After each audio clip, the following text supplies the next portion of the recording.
আসসালামু আলাইকুম। বীর মুক্তিযোদ্ধাদের সম্মানী ভাতার বৃদ্ধির একটি চমৎকার খবর নিয়ে চলে এসেছি। তবে আপনি যদি যুদ্ধের জীবন চ্যানেলে নতুন হয়ে থাকেন, চ্যানেলটি অবশ্যই সাবস্ক্রাইব করবেন, পাশেই থাকবেন।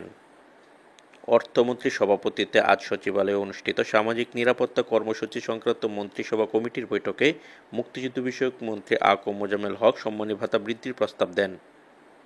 বীর মুক্তিযোদ্ধাদের জন্য মাসিক সম্মানী ভাতা ৩০,০০০ টাকা করার প্রস্তাব করেছেন মুক্তিযুদ্ধ বিষয়ক মন্ত্রী মোজাম্মেল হক। বর্তমানে বীর মুক্তিযোদ্ধারা মাসে ২০,০০০ টাকা করে সম্মানী ভাতা পাচ্ছেন।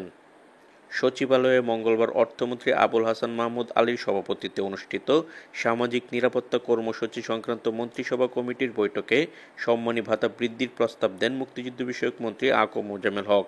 বৈঠক সূত্রে এ তথ্য জানা গেছে। বৈঠকের একটি সূত্র থেকে জানা যায়, বীর মুক্তিযোদ্ধাদের জন্য সম্মানী ভাতা বৃদ্ধির প্রস্তাব তোলেন মুক্তিযুদ্ধ বিষয়ক মন্ত্রী মোজাম্মেল হক। তিনি বলেন, যারা দেশের জন্য জীবনের ঝুঁকি নিয়ে যুদ্ধ করেছেন এবং দেশকে স্বাধীন করেছেন, তারা যেন একটু ভালো থাকে সেজন্য সম্মানী ভাতা ২০,০০০ টাকা থেকে বাড়িয়ে ৩০,০০০ টাকা করতে চান। ২০২৩-২৪ অর্থবছরের বাজেটে ২ লাখ বীর মুক্তিযোদ্ধাদের সম্মানী ভাতা বাবদ বরাদ্দ রয়েছে ৪,৬৮০ কোটি টাকা।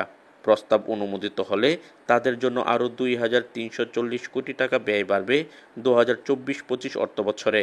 সেক্ষেত্রে এক হাতে মোট ব্যয় দাঁড়াবে ৭,০২০ কোটি টাকা। ২০২১ সালের জুলাই থেকে বীর মুক্তিযোদ্ধারা ২০,০০০ টাকা করে সম্মানী ভাতা পেয়ে আসছেন, আর তার আগে সম্মানী ছিল ১২,০০০ টাকা। ২০২১-২২ অর্থবছরের বাজেটে বীর মুক্তিযোদ্ধাদের সম্মানী ৮,০০০ টাকা বাড়ানো হয়। মাসিক সম্মানীর পাশাপাশি বীর মুক্তিযোদ্ধাদের আবাসনের জন্য ৩০,০০০ বীর নিবাস নির্মাণ করছে সরকার।